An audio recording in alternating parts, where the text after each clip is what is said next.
Hello again, I'm Coyote Jack, and yes, as more censorship news, and these ones are coming from Yaru Globe and also Chibi reviews. But let's see this one first because Kurishita-san said something also here. A Japanese creator revealed that they received a message from an overseas platform stating that words containing inappropriate depictions, so something that even doesn't work in real life is just fucking fiction, but have been banned due to issues with credit card companies, while both Visa and Bastardcard publicly state that they will not suspend transactions for legal items. They keep lying.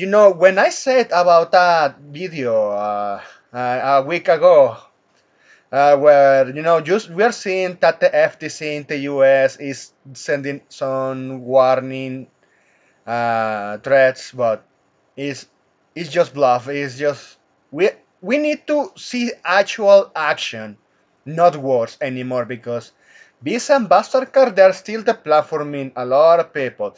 They can say the banks. At this point, those businesses, they have seen subscribers actually when we clowning on them because after going full Patreon or even worse than Patreon, they announced that they were hooking up with other payment processors that they were not censoring, and so including crypto. So at this point, there needs to be other options to payment processors. Those needs to increase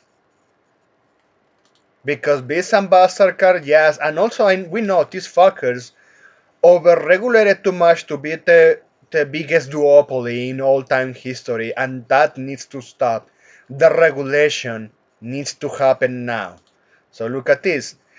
Kurishita-sensei, they have rules within their own regulations that restrict sexual depictions, and these restrictions have been tightened in recent years, making countermeasures necessary. All because, yeah, this is the creator, R18. Oh, I have seen his works. Well, I follow a lot of hentai artists, to be honest, but yes. I got a message saying since card payments will no longer be available on Faku, the workshop for hypnosis will be discontinued from now on. And yeah, I guess it's really impossible to sell hypnosis works overseas after all. That's the vibe. And they also have been pushing that inside Japan. Remember who controls these fucking payment processors? We have to first behave bears. So yeah, Faku is the one getting hit on all of this, and Chibi Review said this. Faku has contacted me and told me the resin censorship on their site is thanks to payment processors.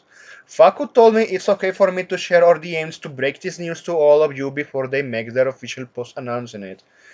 Faku is a legal site that hosts adult manga for those unaware of them. I know I'm aware of them, and actually I dislike them because they are strongly anti-consumer, and they issue shit tons of DMCAs instead of giving a good service. To be honest, and that hasn't changed. But well, at least those guys are actually admitting what is going on. They directly told me they will be looking into legal action against car companies restricting artistic expression in manga. So let's see. If I remember, Faku is a US company. Uh, but also, Faku started as a pirate site, fucking irony here. Just like not or crunchy slab, but anyway. Let's see. For a while now, payment processors have been strange holding them and demanding censorship. Japanese authors have recently opened about these issues, and it appears that Faku is trying to create alternative payment methods outside Visa and Mastercard, which is, I have to say, is the correct way to do so. That's the correct approach. So to clarify, Faku is siding with the creators and taking a stand against censorship. Also, because they're going to be left out of business. They are going bankrupt if this censorship keeps spreading. That's how it is. So that's all I wanted to share here for you for now. Thanks for watching and please take care.